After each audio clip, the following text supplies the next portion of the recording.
As the Portland area continues to grapple with gun violence, a group today gathered in Peninsula Park for a march against murder. Fox 12's Bridget Chavez was there and tells us why this group is taking a stand and how they're working to make lasting change.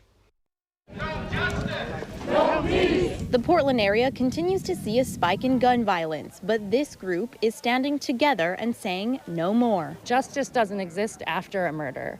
Justice is in the moment when someone decides not to pull the trigger. Carrie Brown tells us she and her family came to the March Against Murder for her nephew, Noah Terry, who was shot and killed in October of 2020. To be honest, we're struggling with the lack of justice in Portland. Terry's grandmother, Kathy Dolenick, tells us she feels like they're being left behind. The ball has definitely been dropped, and we've been told that repeatedly.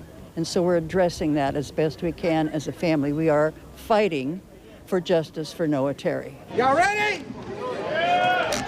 Royal Harris organized this march from Peninsula to Woodland Park and says there needs to be a focus on conflict resolution so that pulling a trigger is no longer an option. The hope is that lethal force does not become a legitimate problem-solving tool. Earlier this week, Mayor Ted Wheeler and Portland Police Chief Chuck Lavelle announced some specifics to help curb the violence, including a new gun violence intervention team and including community leaders in their plans.